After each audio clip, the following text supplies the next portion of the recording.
I looked around the restaurant nervously. I used to be pretty good at dating, but years of inactivity had caused my wooing and flirting abilities to atrophy. Blind dates like this are especially hard because, let's face it, a blind date is like sticking your hand in a geyser. Most of the time, nothing happens, but if your timing isn't right, you can get really burned. A regular date is bad enough, but at least then you have already met this person and know something about him. You most likely ask them if they would go with you, and they said yes. This usually boosts a guy's confidence because you have a woman who is already interested in you, enough to want to spend time with you. If it doesn't work out, well, that's what dating is for. Sift through to find the one for you. Blind dates, on the other hand, are usually set up by well-meaning friends who set up two people who are probably perfect for each other because no one else wants either of them.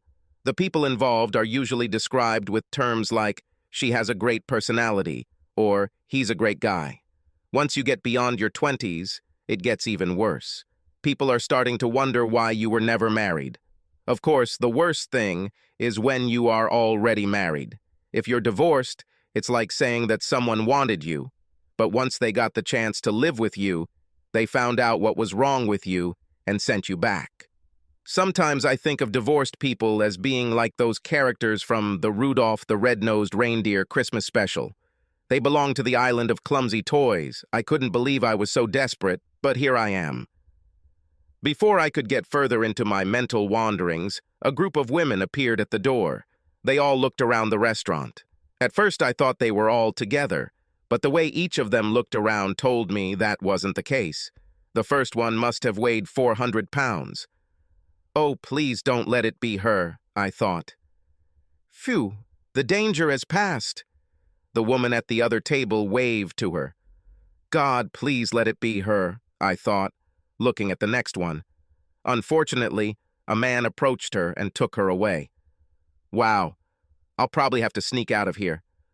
The latter was thin, bony, and about 6 feet 10 inches. It seemed her neck muscles weren't strong enough to support the weight of her glasses, so she kept looking down. "Are you looking for me?" came a seductive voice from behind.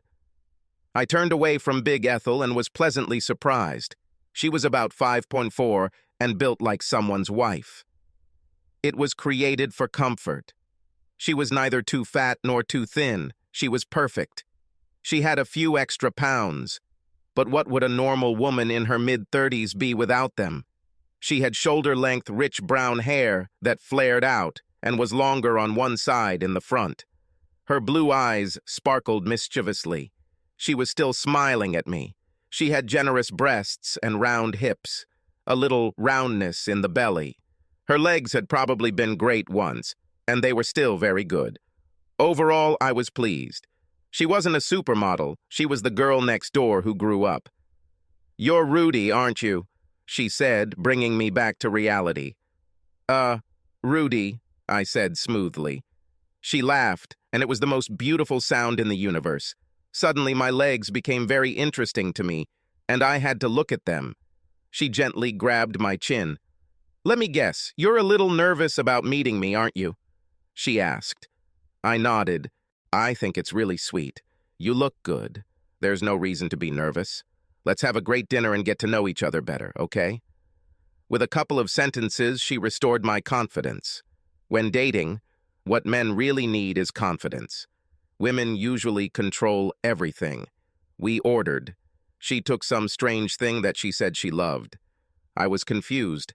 I really liked this woman, and I had to analyze everything I did, even before what I ordered. If I ordered steak, she would probably think I was being too aggressive and expecting us to have sex tonight. On the other hand, I also couldn't order chicken in any form, so I took the safe option and got the grilled salmon. It wasn't red meat, but grill still sounded manly enough. We had a very pleasant conversation during dinner.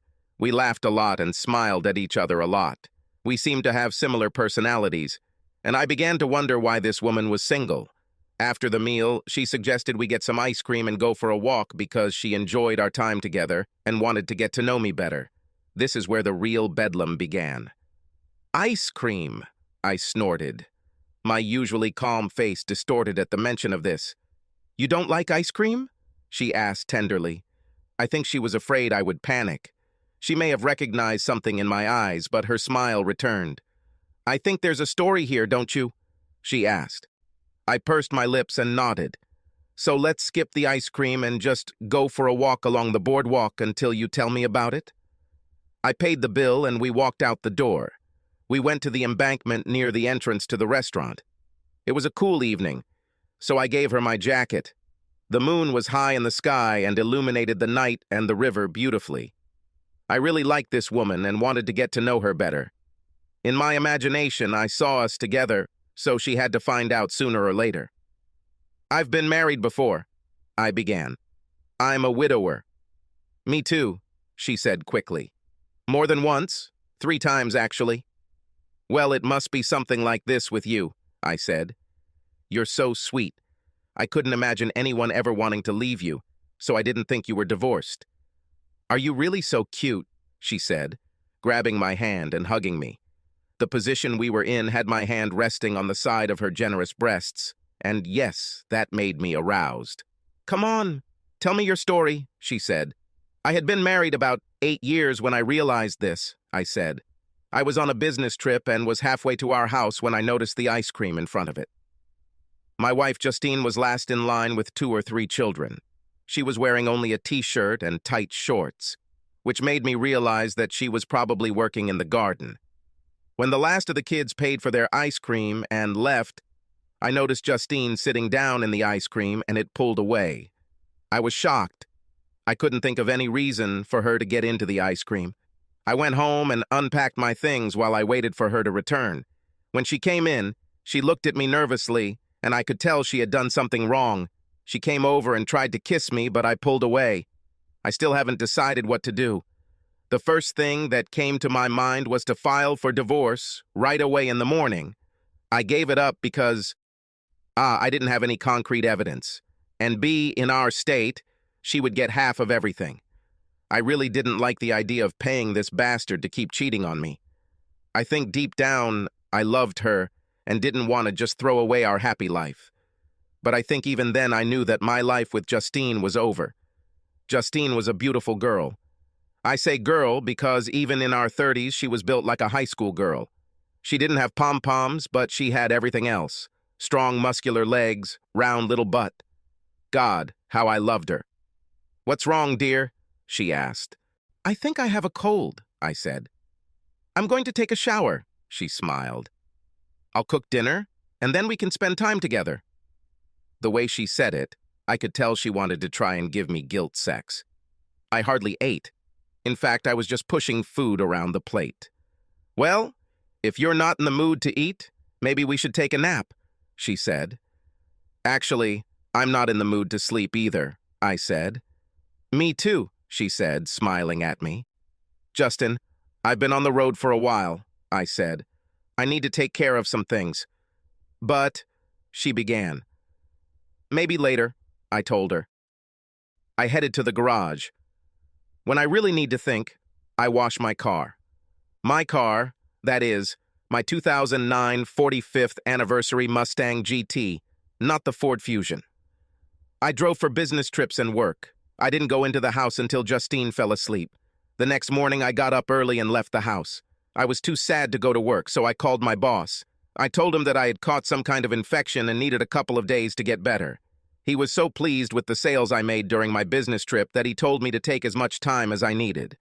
I parked the car around the corner from us and snuck into the house across the street. I was thinking about this last night. Our neighbors moved away for a month and left their keys with us so we could water their plants and pick up their mail. I decided to see how often my wife has sex with ice cream. I thought this might help me decide what to do next. How surprised I was. I was watching my neighbor's TV and enjoying myself when I heard a loud roar coming down the street. Damn, I thought. I forgot to take out the trash. I looked out the window and saw Justin wheeling a heavy trash can to the curb. Then I saw the garbage man get out of the car and go to help her. He dumped the can into the garbage truck and she rolled it back to the side of our house. He followed her into the house. I ran to the side of the house to see what was happening. They came into my living room. Justine pushed him onto my couch in his dirty work pants. Then she undressed him. From my corner in the house across the street, I couldn't answer all the questions swirling around in your dirty little head right now. I couldn't tell if he was bigger than me or what shape or size his assets were. But really all I could say was that my marriage was over. Justine started having sex with him. This went on for a few minutes, then she got up and started talking to him. He didn't seem very pleased. She then walked him to the door and pushed him out. I looked through the front windows again and saw him kicking my door before getting back into his truck and driving away down the street. He knocked over a couple of trash cans and missed several completely. As angry as I was at Justine, the sight of a rampaging garbage truck tearing through the neighborhood was funny as hell. But my laughter was interrupted when my cell phone rang. I answered the call and was shocked. "Rudy, why didn't you sleep in our bed last night?" asked Justine. "I told you I have a cold," I replied sharply. "Well, why didn't you tell me about this? Why didn't you come and kiss me goodbye before you left this morning? You've already been gone for 2 days. Is something wrong?" she asked. I was silent. "Rudy, I love you. I always have," she said. "To the grave." "I have to go," I said. "I have a call on the other line." Throughout the day, until it was time to return home, I watched her. When an ice cream maker passed by, she didn't go towards it. Maybe she suspected I knew something, or maybe it was too close to the time I was supposed to be home, and she didn't want to take the risk. As she started cooking dinner, I ran around the block, picked up my car, and drove home. I'm not sure if it was because the novelty of the situation had worn off or what, but the discovery that the ice cream man wasn't the only man besides me who slept with Justine didn't surprise me.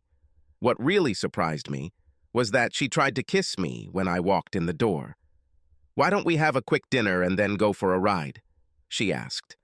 Going for a drive was Justine's code for drive somewhere and park like teenagers. I have to admit, we did this a lot. We'd drive to a secluded location and start with a few gentle kisses, which often progressed into full-on hard sex in front of anyone who passed by. I always knew Justine had a slightly kinky side, but it still turned me on. "I'm not feeling my best tonight," I said. "Besides, we've done this hundreds of times." I started my own code now. It meant, "You'll never get your dirty ass in my Mustang again, and I won't have sex with you." "But you always said that you would never get tired of," she began. She really looked offended. I couldn't understand her. It was like something out of goddamn Twilight Lane. She cheats on me with, I don't know how many guys, but acts like she's offended because I don't fall at her feet to make love to her. How much sex does she need? Does she have a quota? Does she need to have sex with a certain number of guys a week to live? "Justin, just give me a few days to get over this cold I got," I said. "I feel a lot nauseous. I'm also a little irritable, so sometimes I don't say what I mean." She nodded her head. "Would you like me to make you a cup of tea and just lie next to you and hold you like that time you had the flu last year?" she asked. "It was so nice." "Well, I know it wasn't very nice for you with the fever and vomiting and headache, but for me it was wonderful. I was just laying there, taking care of the man I love, providing for him. Everything you need. The only thing that could be more romantic is if you asked me to stop taking the pills and have a baby for you." Of course, I didn't say anything, but I'm sure you can imagine what was going through my head. How would we even know whose child it is? Please stay on the pills. I don't need any more complications in my divorce. I grunted to admit that I heard her because she looked at me as if I had to say something. What should I have said? "Justin, I'm really worried about you getting it from me," I said. "Maybe I should just order some pizza and move to the guest room." "No," she said sharply. "I love you, Rudy. Whatever you're going through, I'll risk it. I don't want to spend another night without your arms around me." Then suddenly, she extended her hand and placed it on my forehead. "You don't have a fever," she said. We decided to find a compromise. She will remain on her side of the bed in deference to my concerns for her health, but I will sleep in our bed so she can be next to me. With that settled, She went into the kitchen to finish preparing dinner after telling me that if I was sick, I needed good, nutritious food, not pizza. Maybe now my confusion is understandable.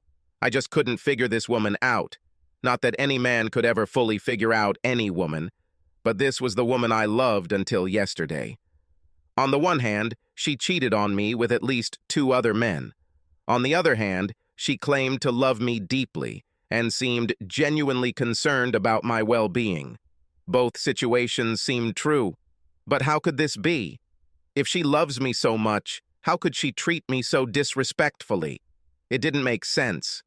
After dinner, she went to the bathroom and came out in an outfit that was reminiscent of when we were younger. She squeezed herself into an old skirt and cheerleader top and nothing else. She stood right in front of the TV I was trying to watch and started reaching out. She then turned her back to me and bent down in front of me. Then she did some very high jumps. Every time she jumped, I saw that she wasn't wearing panties. "Just lie down," she said. "I'll do all the work. It's been 3 days, Rudy." The thought of having sex with her the day before my trip filled me with horror. My stomach became very uneasy. "I can just please you," she said tenderly. "And if you want, you can have me." What followed was not pretty. We had just finished dinner, which only gave me more ammunition. If there was a category in the Guinness Book of World Records for the most powerful fountain of vomit, my photo would be next to it. Undigested vegetables from the soup we ate were everywhere. Her skirt was probably ruined, and I'm sure at least a couple of carrot pieces got into it. "You're really sick, aren't you?" she asked. "My poor baby." "I think I should really move into the guest room," I said. Again, before I could even explain why, she interrupted me. "No, Rudy, not a chance," she said. "I love you. You're stuck with me." The part of me that still loved her came out then. Somehow, after I watched her have sex with 2 men in less than 24 hours, she was still trying to find reasons why her behavior wasn't so bad. Maybe that was the point, I thought. Perhaps it was because I was away from home for 2 days and didn't have sex the night before. If that was the case, then it must have been hard for me because I remained faithful to her, but she seemed so desperate to prove her love to me. Later that night, when I got into bed next to her, she rolled over to me and mumbled that she loved me. This made me cry. She was asleep and still claimed she loved me. This could not be fabricated. What's happened? The next day, after I parked my car around the corner again and got to my neighbor's house, I started watching her again. This time I took binoculars with me. As I watched her cook the meat and pack for the evening's dinner, despite my feelings, I smiled. She cut the steak into small pieces. She also had peppers, beans, and mushrooms. There was no doubt that she was preparing my favorite dish. She went out onto the terrace to sunbathe. I heard her humming to herself as she flipped through the magazine. She looked very good in her swimsuit. Even after all this time, she could still turn me on. God, how I will miss her. Then she looked at the house from which I had been watching her. I thought for a moment that she knew I was there. But she just smiled and started talking to herself. Maybe she was just bored and lonely. I think we all talk to ourselves sometimes. But she wasn't just talking to herself. She was talking to me. Luckily, the window overlooking our deck was open a few inches, and I could hear her as well as see through our privacy fence. She probably thought that with no neighbors around, no one could see or hear her. "Okay, Rudy, how do you like it?" she asked, lowering the straps of her top and exposing her small breasts. I was excited. She began to caress herself.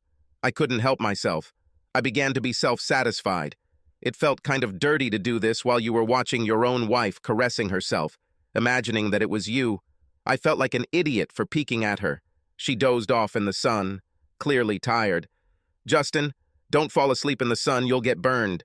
But not being a clairvoyant, she did not receive my thoughts.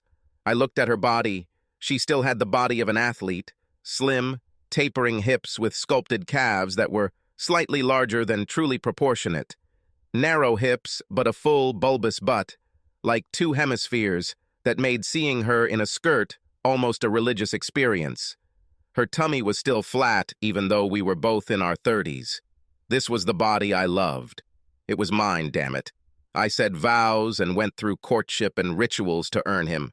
I took care of this body throughout our marriage. I fed him, dressed him, bathed him, lotioned him, massaged him. How dare she give some asshole my body? Then and there, I decided to try to save our marriage. Maybe I could forgive her for having sex with these two guys. Justine obviously loved me as much as she said she would. A little later, she went into the house to start cooking the meat. Then I heard chains rattling and brakes squealing. An NPS truck pulled up to our house. Justine quickly got up and went into the house. She threw on a t-shirt and shorts as she walked past the bedroom and walked to the door. She answered the door and spoke with the driver for a few minutes. He then returned to his truck, and she followed him. She got into the truck with him. I thought it was against the rules. They stayed in the truck for quite a long time. When she stepped out of the truck, pulling up her shorts, I changed my mind. There was no way I could stay married to her. As much as I loved her, it was all over. Over the next few days, I made a decision. I took a couple of weeks off to sort out my home situation. I think my boss got a little idea of what was going on when I asked him about getting her name off my insurance and health insurance. He told me to take as much time as I needed, and, if necessary, to let him know if I needed to change my situation. I consulted several lawyers, but none of them had good news for me. We lived in a community property state. The best I could hope for was to leave the marriage with my self-respect intact. And after I saw her sleep with other guys, I really didn't have it anymore. It all came down to common ownership. The best I could really hope for was a 50-50 split of our assets regardless of who did what. Basically, guys, your wife can sleep with the football team in front of you, and she'll still get half your stuff. If you have children, you will receive even less. If she has a job and makes less than you should pay her. If she doesn't have a job, you have to pay her even more. If she has a job and makes more than you get nothing. Obviously, the law was not on my side. I wished that all those times when a beautiful woman approached me during my business trips and I said, "No, I'm married," could be replayed. I'd have a baby in every state in the Fig Union.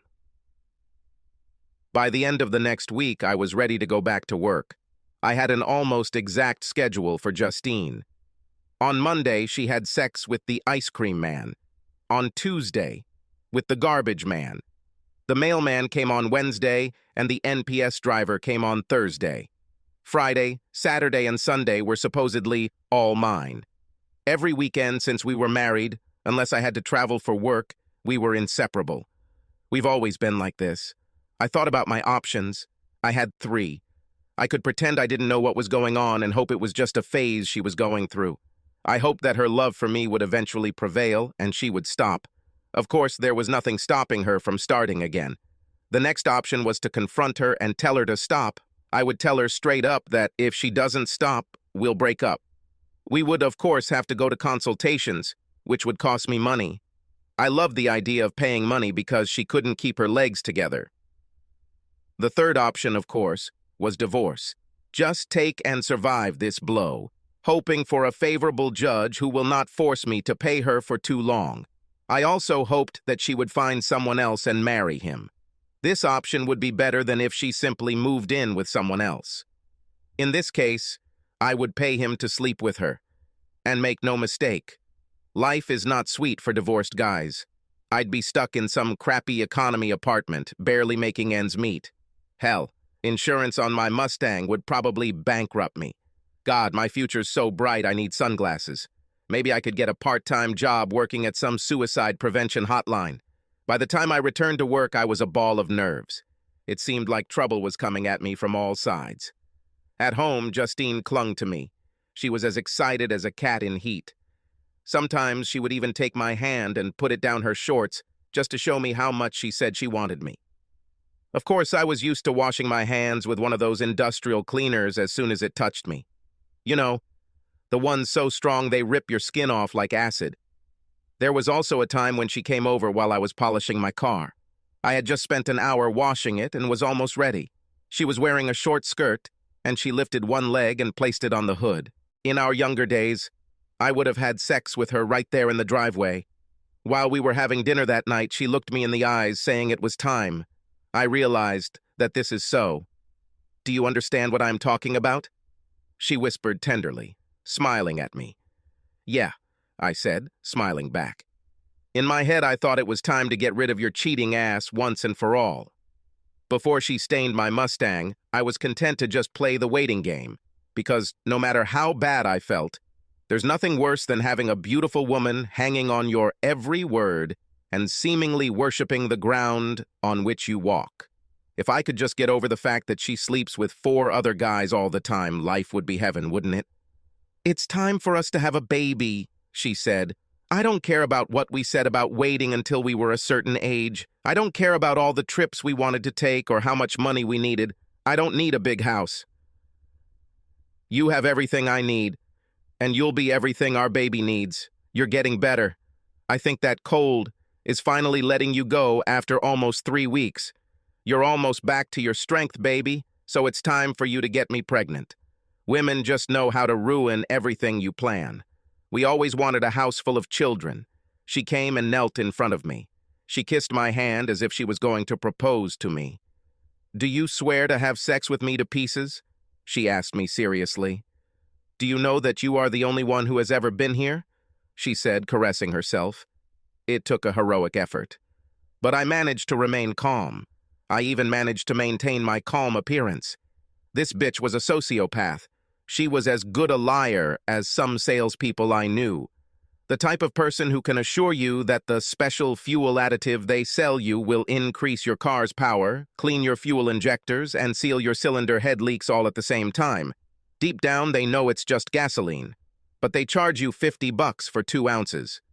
"Just put it in the tank," they say. Justine didn't know that I knew about the other 4 guys she cheated on me with on a regular basis. Perhaps she was telling us all the same thing. This way she could increase her chances of getting pregnant. Damn it, how will we ever know who the lucky guy really was who won her? 2 is a company, 6 is a crowd. I had to get rid of Justine somehow. And looking at her while she stood in front of me, smiling, I realized that I hated this bitch with every fiber of my being. She took the love I gave her all these years and turned it into something ugly. Something exploded in my chest, but this time, it wasn't bile or vomit. This time it was hatred, and it burned. In fact, the fire burned so brightly that when she looked at me, I felt warm throughout my body. Yes, I knew what Justin wanted. She wanted a damn baby. Well, I also knew what I wanted. After 3 weeks of being in my head, I finally knew what I wanted. I wanted revenge. I wanted revenge not only against my supposedly loving wife, but against all her lovers. Every one of those bastards needed to feel my hand. Yes, I know what all you smart, sensitive, enlightened guys are thinking. Oh my God, he's going to become a Neanderthal. How pathetic is it that he has to resort to violence? Some of you think these guys weren't the ones who betrayed me. They're just looking for a piece of ass, just like you would. If I need revenge, it must be my cheating wife. Each of these guys knew we were married, but they still had her. It's hard to miss that huge diamond on her finger. They deserved what would happen to them. I needed to make each one individually. It had to be personal. There was also the fact that having a barbecue and inviting all of them and her mom and then showing a video of her having sex with them, even though it sounds great in these stories on the internet, was not an option. There were several reasons why I couldn't do this. First of all, they didn't know me from Adam, and they would probably be very wary if I suddenly invited them to a party. Secondly, the bastard in me wanted more than just humiliation or shame. I made my list and started doing my research. Some of these guys would be easy, others would be difficult, and I couldn't forget about the love of my life, could I? I hired a private investigator to get some information about them. I decided to start with the NPS driver because it was one of the hardest. I was wrong. For 2 hours and $200, my private detective called back with a file on him. His name was Riley Smithson, and he was 28 years old. He was married to his high school sweetheart, Darla. They had a 2-year-old Yaya daughter, and he took evening management courses in hopes of one day moving into a management position in NPS. I also found out which NPS center he worked at. I decided to start with this. I went to the center where Riley worked.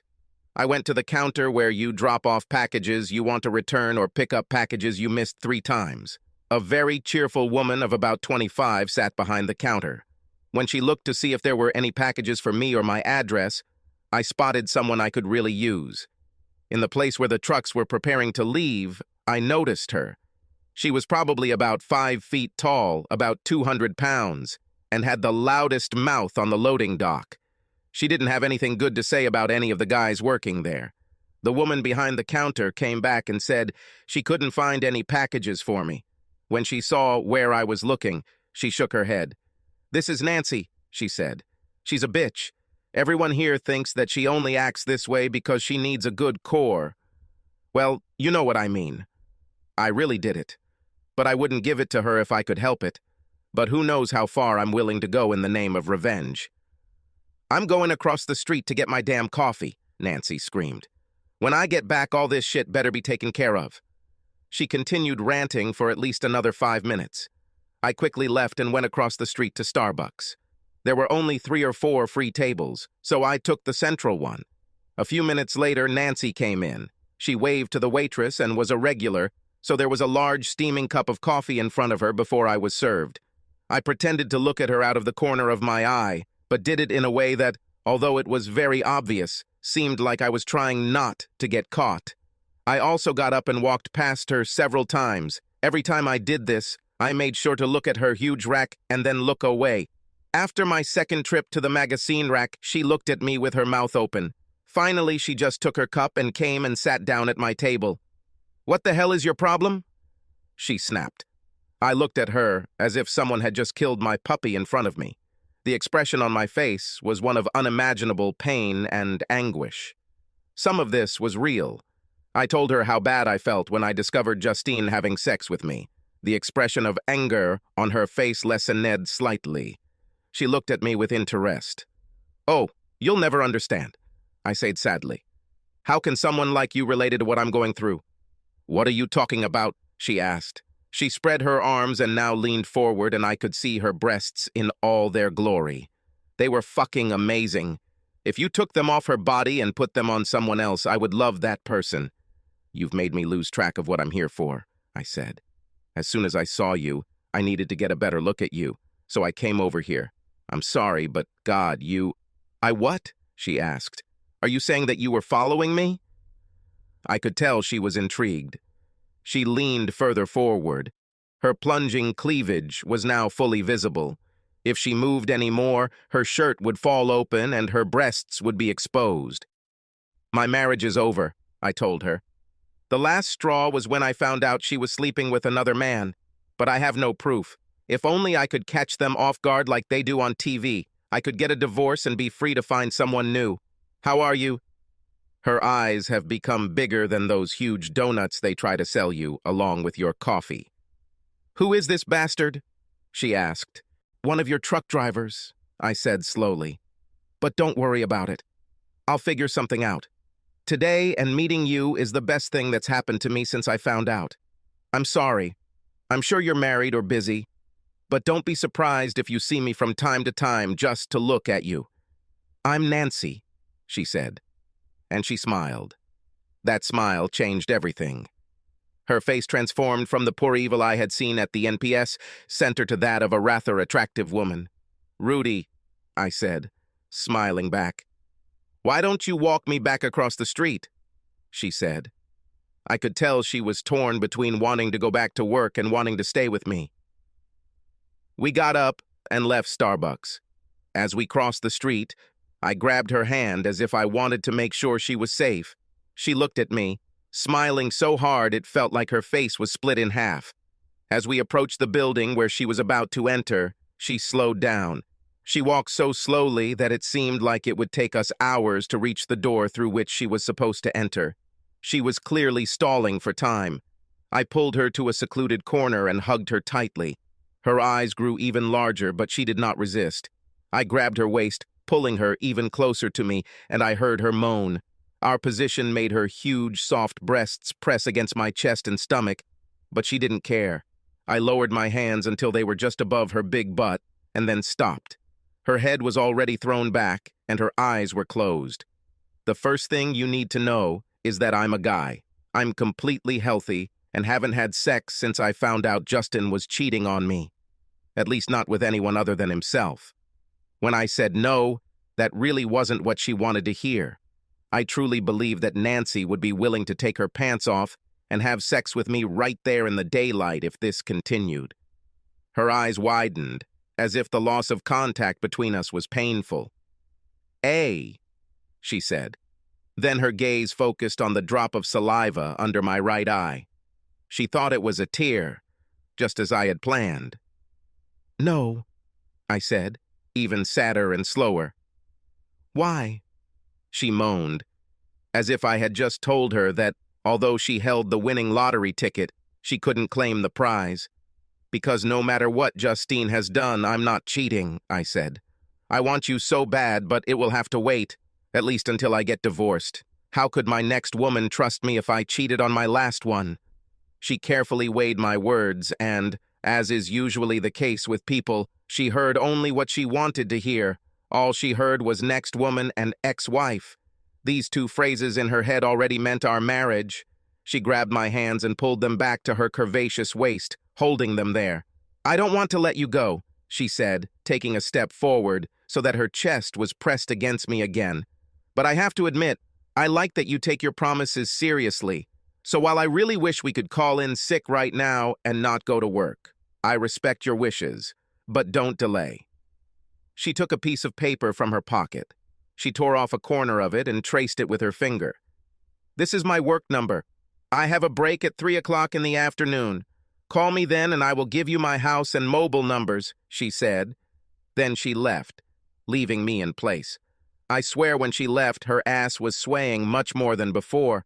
And I, as I said, am a healthy guy. I was hoping I wouldn't have to spend time alone with her. Yes, she's a big girl, but once you get past her sinister facade, she quickly melts away. I was sure that if we ended up together again like this, I would take her. Although I really wanted to remain faithful to my cheating wife until we filed for divorce, the rest of my plan should have been easy.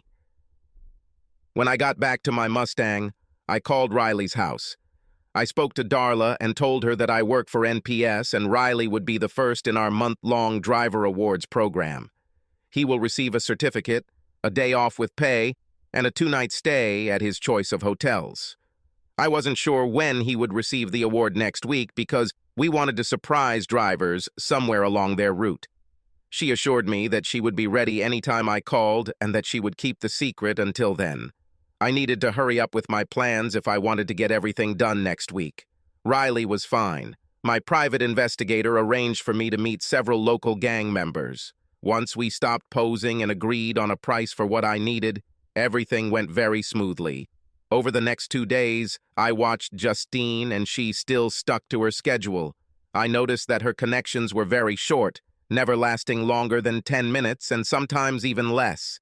I met with a pimp who put me in touch with an electrician. For the fee I paid him, he offered to include a free service with one of his girls. I deviated, although I was tempted. I met my former gardener's brother. He was the black sheep of a hard-working family. He wanted to leave the city to start his life again. He wanted to completely get out of the illegal business he was in, but he still had gambling debts. It wasn't much, only $1,200, but when you don't have a job, it could be $1 million. I told him that I would give him the money as soon as he did what I needed. He was very happy. He didn't have to kill anyone. Exactly. And it would take 5 minutes or less, and he could leave town right away. So I had plans for everyone except the ice cream man, and I was going to handle him personally. So that Thursday, I told Justine that I had to leave town again. It will only be for 3 days, and then I probably won't be leaving for a long time again. How long will you stay this time? She asked. I couldn't believe it. She was both angry and sad that I was leaving. What's wrong, Justin? I asked. I don't want you to leave, she said in the voice of a little girl. You have been sick and weak since you returned from your last trip. I haven't had sex since you left that time. Rudy, I want to have a child with you. I know I should be okay with this because you always do this, but I just don't want you to leave me. Oh my God, she was actually crying because I was leaving town for 2 damn days. I couldn't stand it. I hugged her, and she started moaning from such little contact. When I pushed her away, I could see the anger in her eyes. "When you get back, if you're not ready for sex, we'll go to the doctor," she snapped. Okay, most of you know there was no business trip, but I really wanted to leave the city. Right before we left, I removed the fuse that controlled our air conditioning system. I knew Justin wouldn't be able to stand the heat in the house for long. Less than half an hour after I left, she called me on my cell phone. I told her to look in the top drawer of my desk, and there she would find a business card from a man who was both an electrician and an air conditioning technician. 2 hours later, I received a call from a number I didn't recognize. I answered warily. "Hi, Rudy, this is Mario.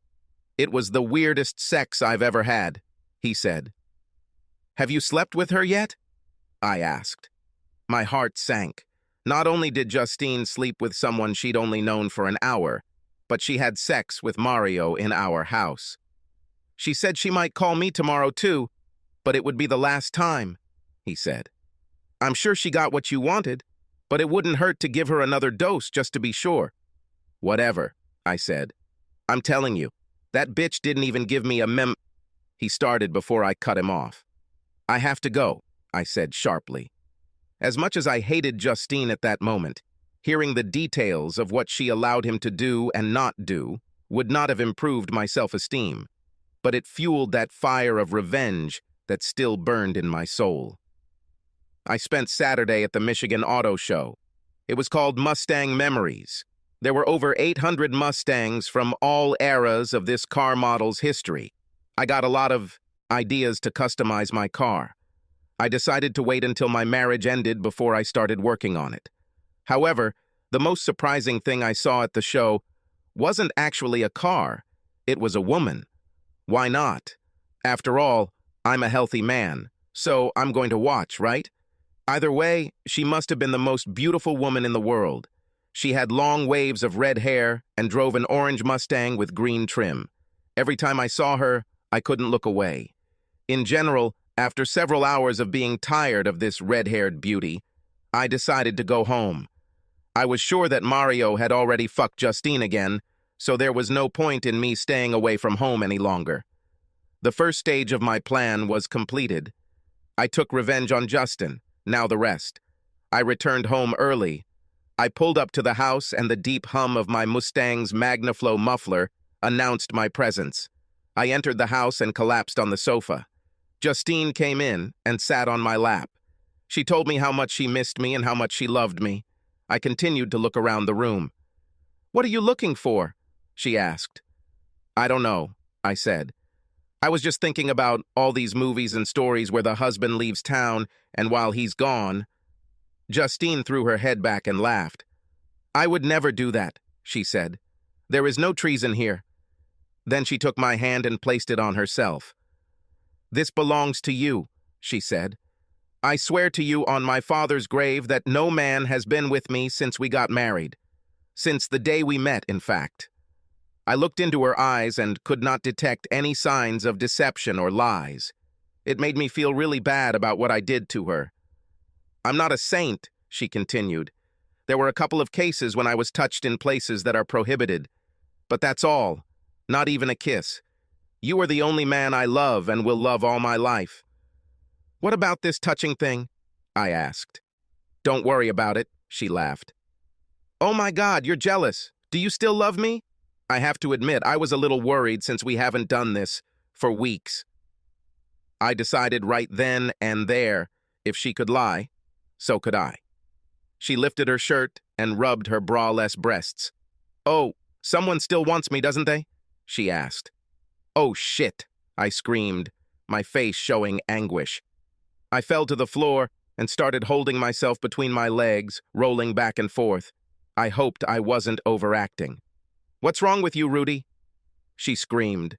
Then again, if I weren't so sure that she was some kind of champion of pathological lying, I would have believed her concern. She really seemed worried. "Justin," I looked into her eyes. "I haven't been honest with you the last few weeks," I said. She looked at me seriously. "You slept with some bitch while you were on a business trip and contracted the disease," she said sharply. I found this quite funny. This was probably her worst fear. Cheaters always think that everyone else is cheating too. Of course not, I snapped back. I would never cheat on you no matter what. She looked relieved. Then what is it? She asked. You know how you always talk about how low my Mustang sits and how hard it is for you to get in and out of it without showing your panties? I asked. She nodded. Well, the last time I left town, I awkwardly got out of the car and hurt myself. It's a common sports injury, but it's embarrassing and painful. I knew I should have told you, but until today, it was almost healed. Another week or two, and I'll be good as new, I said. Oh my God, she said. Please don't tell me you have sprains. I nodded and she started laughing. See, that's why I didn't say anything, I said. Honey, I'm not laughing at you, she said. I laugh with relief. I thought you didn't like me anymore. I honestly thought you didn't want to have children with me anymore. The rest of the day went well. We hugged a lot. It didn't bother me because I knew I wouldn't get infected from it. I even gave her a few gentle kisses, without tongue. I told her that deep kisses would make me horny. Every article I read said it was impossible to get infected from kissing, but I couldn't risk it. On Monday, I called her from work and told her I would be an hour late. I decided that I would give her one last try with the ice cream man. In exactly 1 week, my marriage will end. Tomorrow, the revenge will begin. I will start taking her toys away from her one at a time. On Tuesday morning, I got up at the usual time. For some reason, everything seemed different. The colors seemed brighter, the sounds were more intense, the smells were even stronger. It was as if I had all my senses back after they had been dulled by tragedy or accident. I literally ran out to my Mustang. Justine walked to the door to say goodbye with a kiss. Are you in a Mustang today? She asked. I just smiled and nodded. After I left home, I called Nancy on her cell phone. I've called her twice a day since we met. We had reached the stage where our conversations would have gotten me into trouble if I had been a politician, but we had not seen each other since that first day. I assured her it was because if we saw each other, I was afraid of what might happen. Good morning, beautiful, I said. Good morning, dear, she replied. I was just thinking about you. Were those good thoughts? I asked. No, not at all, she chuckled. I dreamed that some nasty man had sex with me. She sighed loudly, and I realized that she was self-satisfied as we talked. The squeal of brakes brought me back to reality. Nancy turned me on so much that I ran a red light and almost got hit by a car. Nancy, I can't wait any longer, I hissed into the phone. I want you so much. I just ran a red light and almost died. I think I need help organizing this divorce. It's about time, she said. What do you need to do? I told her my plan, and she instantly agreed. I smiled to myself. Another domino fell into place. I left the office around 9 in the morning to be there in time to watch the garbage man's fun. Just like the previous times, he pulled up to my driveway to help Justine with the trash can. The kind bastard even helped her roll it back to the house where they left it and went inside. I made the call, and my people knew it was time. Before Justin and the trash man even closed the door, 8 gang members emerged from their parked cars. They walked straight to the garbage truck, nodding at me from my hiding place. As soon as they started the noisy truck, the garbage man ran out of the house. He was naked as he tried to zip up his overalls and run to his truck. I filmed it. He was yelling at the guy in the truck. He then locked the doors and said, "No speak English, idiot. Goodbye." He then left in a truck. The scavenger was furious. He tried to follow the truck down the street and soon found himself surrounded by gang members. A few words were said, which was probably a mistake on his part, but he was furious. The ensuing fight was so one-sided that it couldn't even be called a fight. They hit him again and again until he fell. They then trampled and kicked him until he lost consciousness. The whole time they were beating him, they made him understand how stupid it was to get involved with other people's wives. It looks like someone called the police because sirens were heard in the direction of the fight. All the guys disappeared into the background long before the first police car arrived. When the car arrived, All they found was the garbage man, barely breathing. I sent a copy of the video disc to the city sanitation department. I knew that it would take at least a couple of days for the disc to reach his immediate superior through the chain of command. This is exactly what I wanted. When he regains consciousness, he'll probably try to make up a story about how he was working when he was attacked.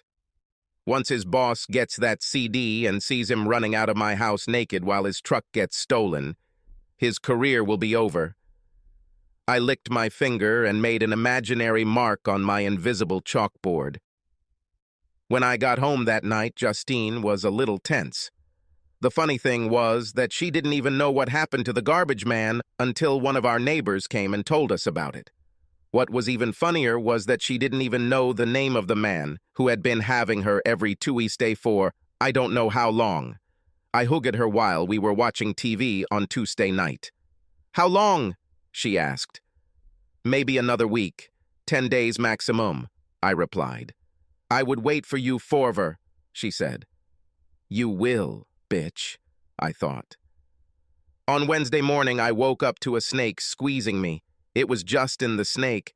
She had her arms and legs wrapped around me so tightly that I could not free myself without waking her if I tried.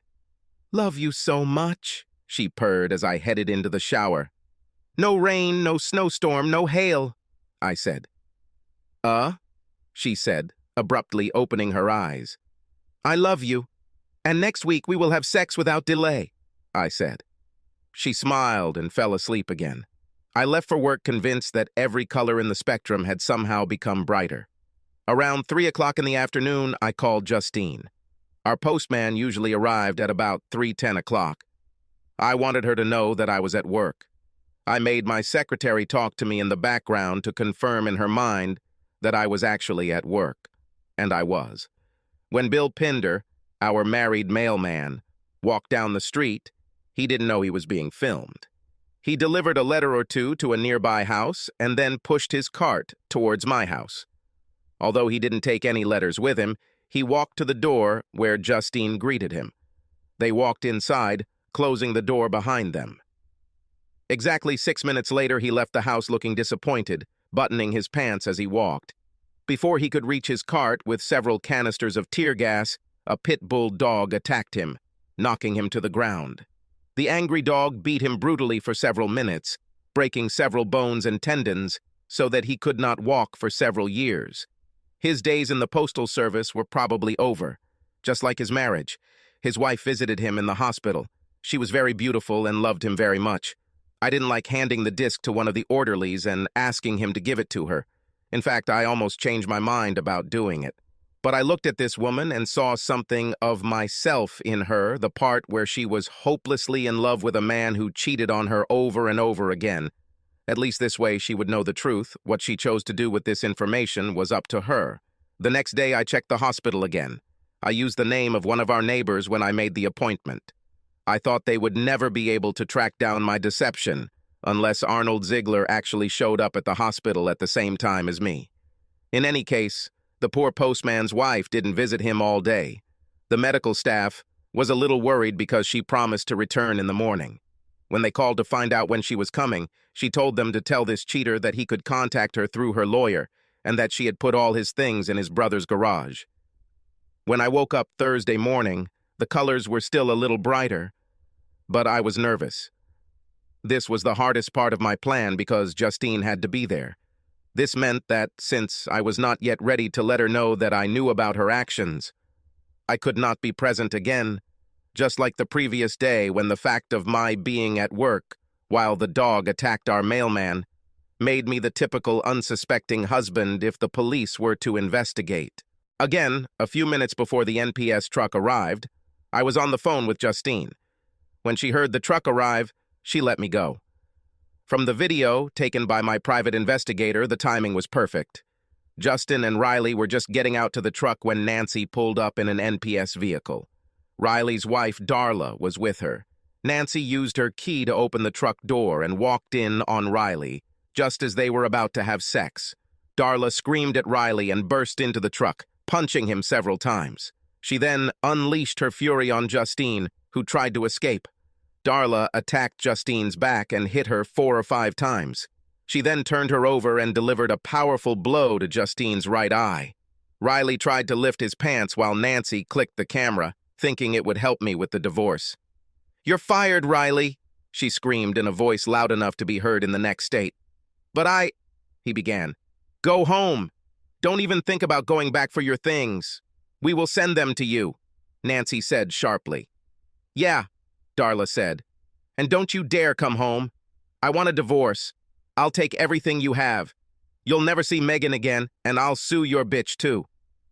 From what the neighbors later told me, Nancy and Darla simply got into the car and drove away after that. Riley sat on my porch, bleeding and crying, for over an hour before Justine came out onto the porch and told him to leave the property. Well, everything went fine, but not perfect. I had to act quickly to save the day. First of all, I couldn't come home and find Justine with a black eye. Besides, my nosy neighbors didn't have to tell me what happened. I should have given Justine a few days to figure out the situation. I called her and told her that I urgently needed to leave the city to save one of our largest accounts. I flew, and the company paid for everything I needed. On the bright side, I told her that we could probably resume our marital relationship upon my return. I told her I was very sorry, but it was inevitable. She said she would miss him very much, but she understood. She also said that she would stick to my promise to make love to her as soon as I returned and not a second later. She also made me promise to call her at least 3 times a day so she could hear my voice and know everything was okay. I told her I'd be back late on Tuesday. This time I didn't actually leave town. I have been dealing with some matters that precede a divorcee. I did not close any accounts or withdraw money from them. My savings account has always been accessible only to me. This is because Justine had a shopping problem. If left alone, she would buy everything she sees.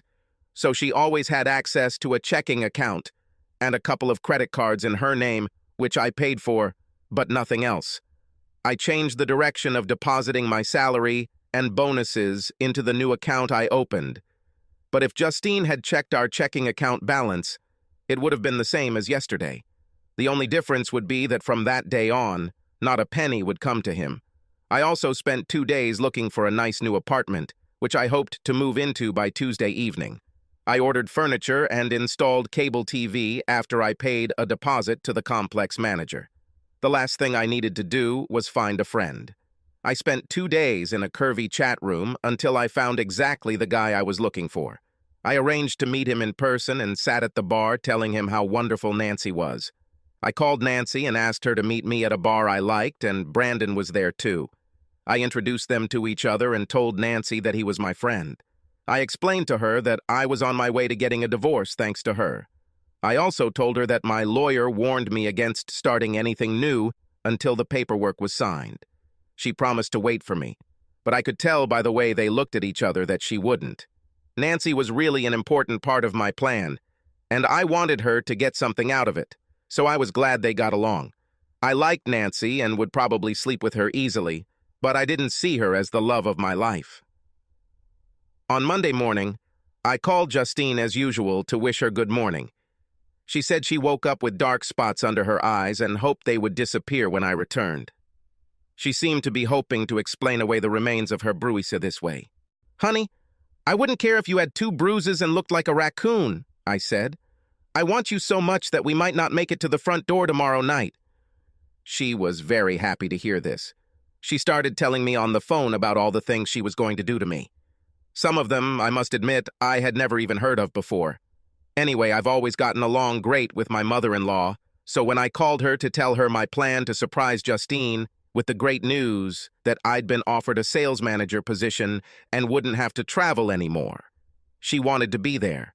I picked her up in the Mustang, and along the way we chatted about how loud the car was and how nice it was when the acceleration pressed you into the soft leather seats. My timing was perfect. It looks like the tragedy that happened to Riley just a few days ago hasn't slowed Justine down.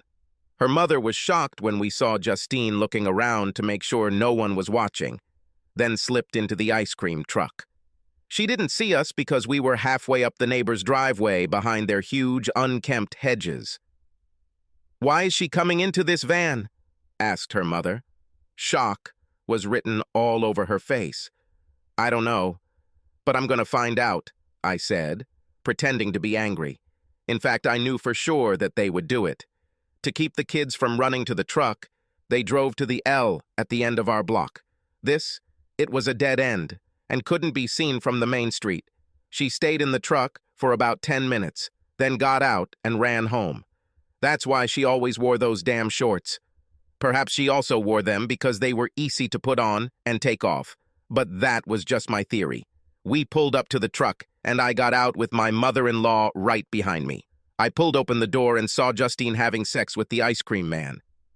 Before I could say anything, 2 cars screeched past mine. One was from the FDA, the other from the city licensing department. "We have big problems," the FDA man said. "Your company will lose its license," the townsman said. "And your ass is grass, Hector," said a rough-looking woman with tattoos on every exposed part of her skin except her face. The woman turned out to be his wife, and the only reason he had a green card.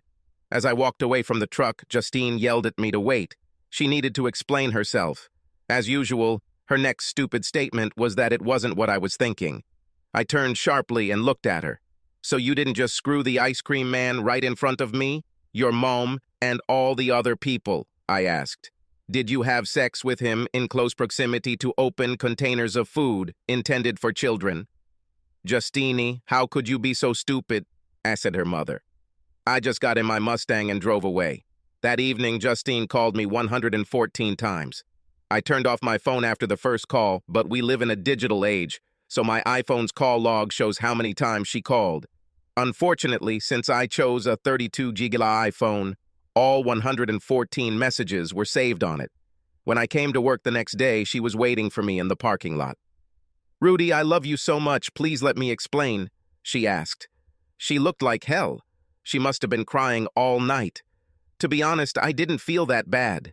In fact, seeing the person who broke your heart by cheating on you while constantly professing their love for you, while getting upset and hurting, you does wonders for your soul. I called the guard over and told him that this woman was following me.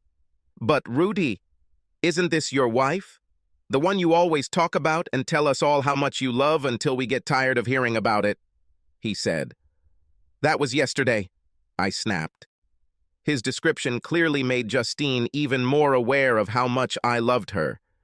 Her head sank even lower, and she began to cry again. "We're going to get a divorce," I said, "and she can't follow me to work and bother me." Justine fainted and began to moan. "Please, no divorce. This will kill me." She didn't really have to worry about it for 2 reasons that I'll get into later. When I left, the sun seemed to shine a little brighter again. After the first meeting in the parking lot, Justine simply intensified her attempts to talk to me. She bombarded everyone we knew with phone calls until they were all begging me to talk to her for the sake of the years we had spent together. They said so, but in reality, they all just wanted her to leave them the hell alone too. She filled my personal and business email with tons of letters and messages. Her friends even started calling me and begging me to talk to her. Justine was determined to play it safe that good night. I finally agreed to talk to her once if she would leave me alone after that. She looked at me strangely, but agreed. I think she thought that once we talked, we'd be on the road to reconciliation, which is why she took that risk.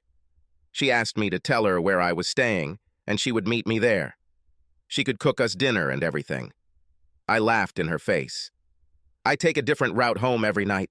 I stop at different bars for different times each time to make sure neither you nor anyone else knows where I live," I told her.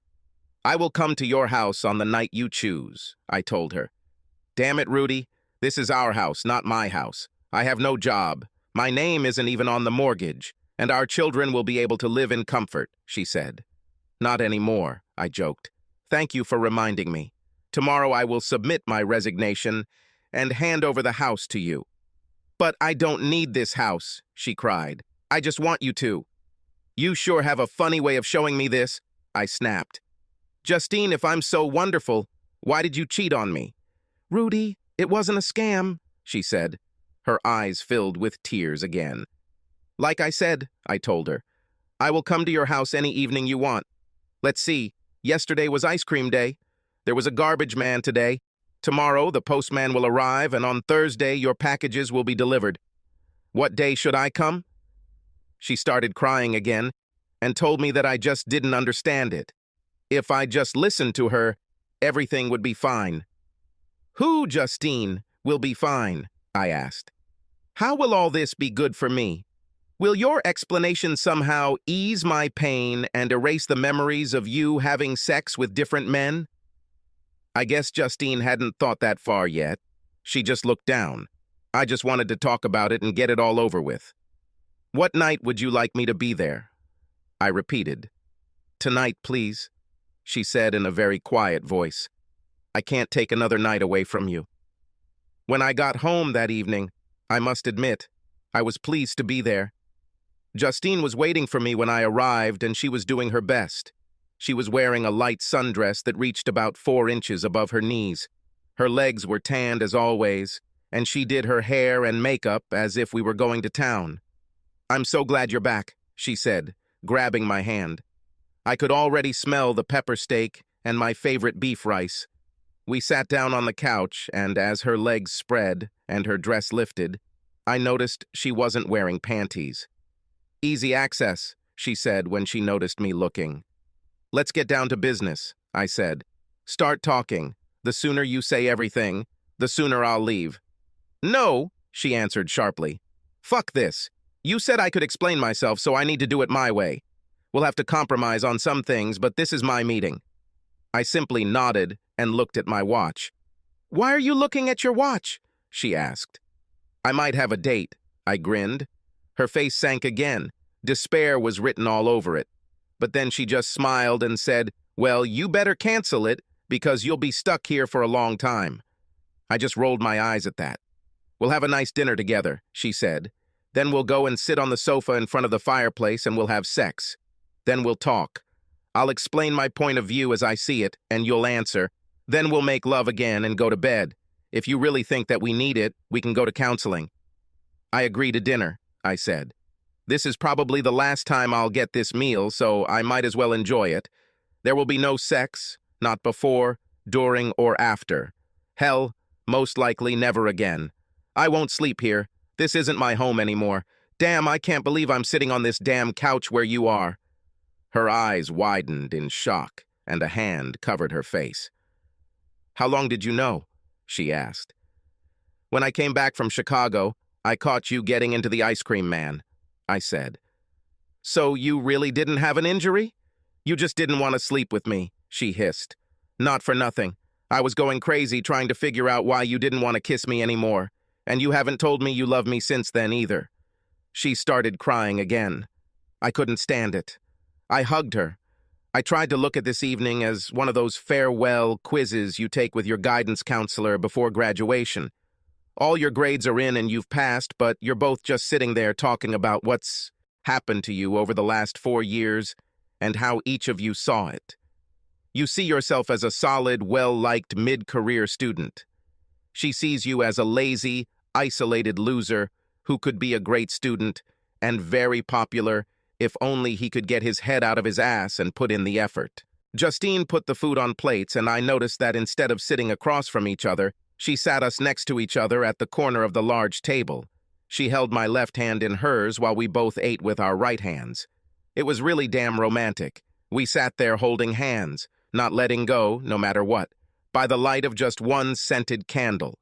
For about half an hour while we ate, I tried to forget about the past.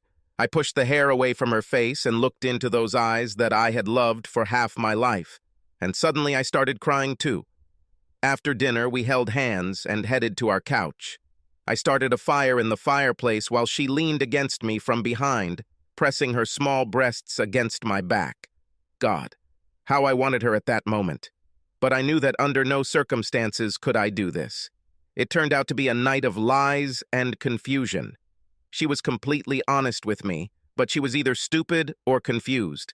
I lied continuously. She asked me if I had anything to do with the brutal beating of the garbage man. He also lost his job and was sued by the city for the value of the truck.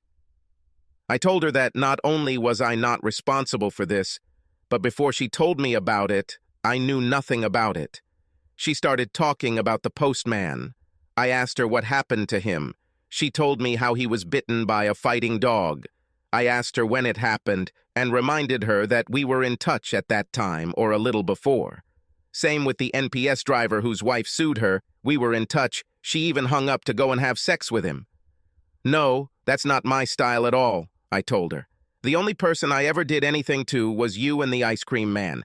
It was completely non-violent. He got a slap on the wrist for what he did. You suffered for your role in it. The only person who really lost was me. Ashamed is an understatement, she said. My own mother refuses to talk to me. All our friends act like I'm some kind of horrible bitch, and none of our neighbors even talk to me. Rumors spread too. At that little store where I buy fruits and vegetables, the owner asked me not to go back there. Apparently, a group of local gossips had gathered to tell him that they would not buy any fruits, vegetables, or anything else that I had been in contact with. This town is not that big. As for the slap in the face to the ice cream man, he got fired. He's getting a divorce, which will lead to his deportation. His bosses lost the licenses for all their trucks, so they'll probably go out of business. That was a pretty big blow for nothing. You said the only person who's lost anything is you. I don't see it. You're not even that upset, and you're ready to just move on and forget me. I don't think I'll ever get over you. I can't eat, I can't sleep, and I cry constantly because of you. I open the closet and I see a jacket, and I remember when we bought it and how you looked in it, and I just cry and cry until there won't be any tears left for me. What exactly have you lost? I lost you, Justin, I said. I lost the most important thing in my life. Since the 6th grade, you are all I ever thought about. The human brain processes millions of thought impulses per second. Half of my thoughts are about you. I lost my wife, my lover, my partner, my best girlfriend, my dream, and the mother of my children, all in an instant. You lost 4 guys you didn't even care enough to remember their names. I lost 6 women, and I loved every damn one of them. Who wins in this comparison? Now comes the worst part, Justin. I'm sitting here right now, and I see the children we could have had that will now never be born. So, in essence, you and your lovers killed the children you so wanted to have? Justin, your ass should be jealous of what comes out of your mouth, I finally said. Whether sex ends or not, sex is sex. We both made a vow to be faithful to each other when we got married. You broke that vow probably more times than I can count. Any one of these guys could have gotten you pregnant. What about diseases, Justin? I don't remember you forcing them to use condoms. It's just stupid. The atmosphere and the fire made me think about what you mean to me, but I need to leave now. I stood up from the couch, and she grabbed me around the waist and tried to pull me back. Please, don't divorce me. Give me another chance, she begged. Justin, I'm not going to divorce you, I said. The laws in this country are unfair when it comes to divorce. Men never get a fair treatment, no matter the circumstances. After seeing how much you hurt me, I'm never going to get married again. So I don't need a divorce. I'll just leave. See you. And I left. I was transferred to another office in another city. The first few months were hell for me. I often woke up in the middle of the night screaming Justin's name. I cried for a while and tried to go back to sleep. I have found that the best thing to do is make a cup of tea and try to write down my feelings for Justine. I always wrote hate in big angry letters. Then I wrote love next to it in smaller letters. It took me almost a year to realize that both were true. I loved Justine with all my heart and soul, but I hated what she did to us. My iPhone decided everything for me. I was in the store when my mom called. Rudy, you need to come home, she said.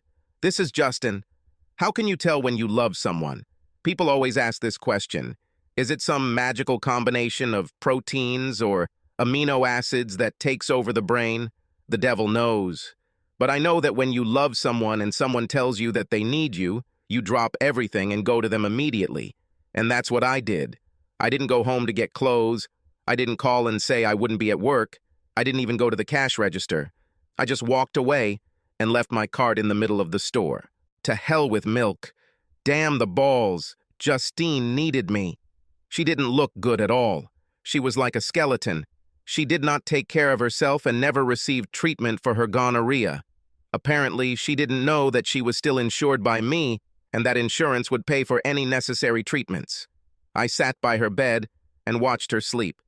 When she finally woke up a few hours later, her eyes immediately focused on me. "Hello, honey," she said. "Looks like I really ruined everything, doesn't it?" she asked. "Did they tell you what I have?" I nodded. "Did they tell you what they wanted to do with me?"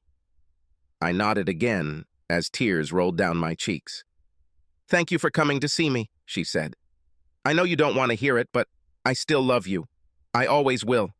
I don't know why I played all these damn games, but through it all, I never stopped loving you.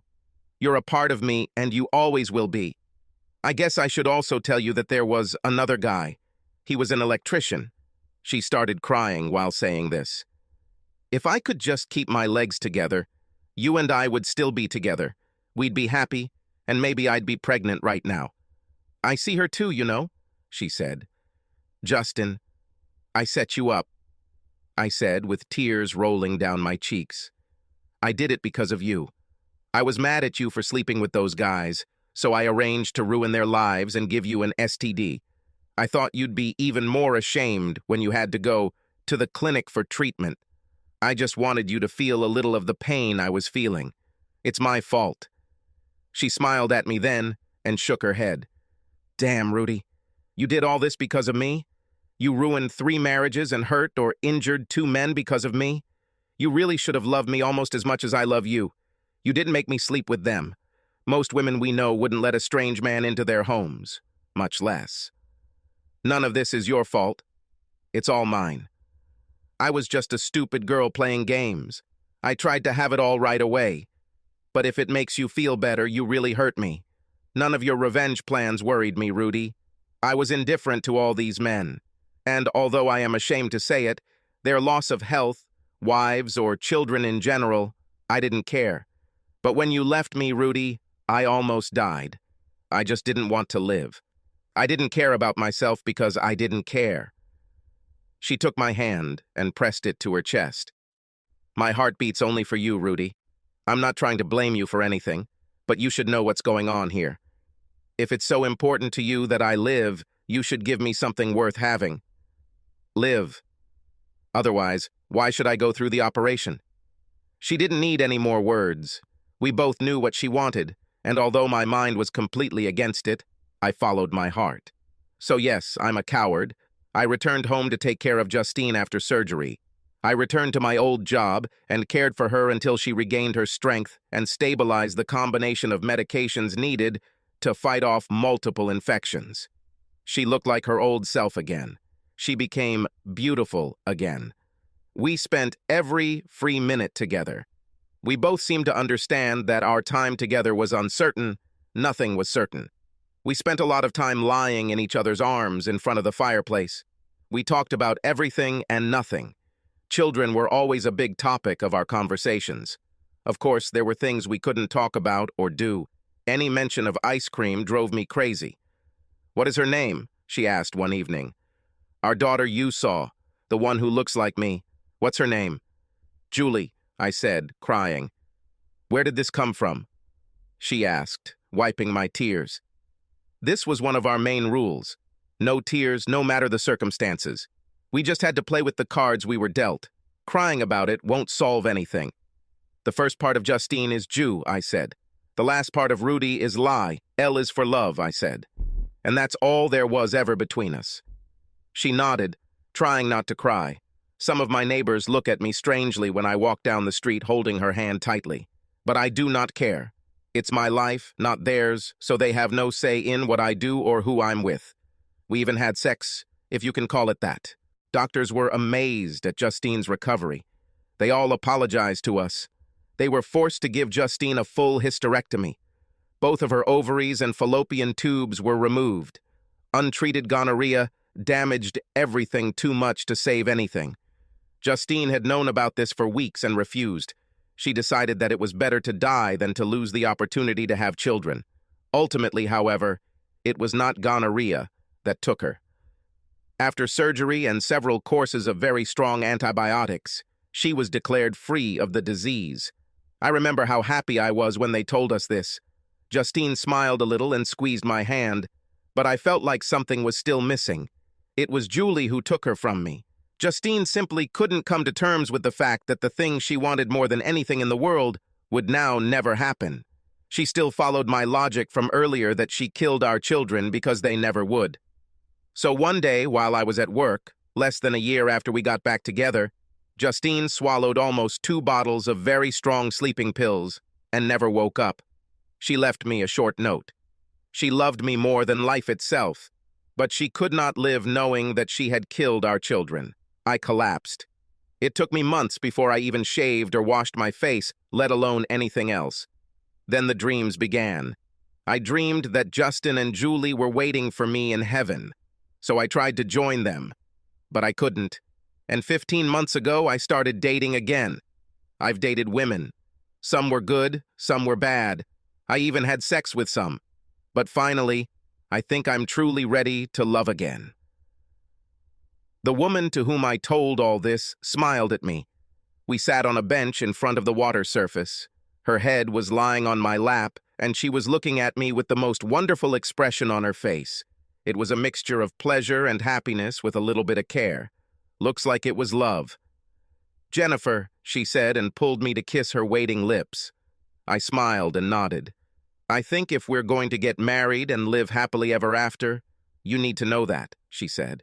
"Rudy, I've been waiting for you all my life. My first 3 husbands all cheated on me." I looked shocked. "Oh yes, you liked what you saw from the very beginning," she said. "It wasn't like that with them. I know I'm not a supermodel. I'm beautiful, but it's girl next door beauty. And I think you like that. Like Justine, you really need a partner and a best friend to be with. Could have a lot of sex. That's what I want too. I'm not the kind of girl who will withhold my services to get what they want. I will definitely provide sex, but only to one person. My man.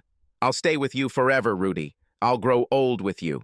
And we're really not that old. We're only in our mid-30s. I'll bear you children. Anything. I'll do. Just promise me one thing. Don't ever cheat on me." "How did you survive other husbands?" I asked, holding her hand. "Remember when you decided to take revenge on Justine and her lovers?" she asked. "So, it was pretty much the same thing with me. My first husband died from poisonous mushrooms. He had a very bad reaction and anaphylactic shock. He died a terrible and painful death right in front of me." She shook her head as if trying to erase a bad memory. "My second husband also died from poisonous mushrooms. It was a really strange coincidence. I have to say, I cook pepper steak too," she said. "What about your last husband?" I asked. "You're not a cheater," she said. "You and I will live together forever." I meant the guy before me," I said. "Oh, he died of a skull fracture," she said. "Wow," I said. "How did it happen?" I sighed with relief. One more coincidence would have alarmed me a little. She got the weirdest look on her face and said, "That bastard didn't want to eat mushrooms."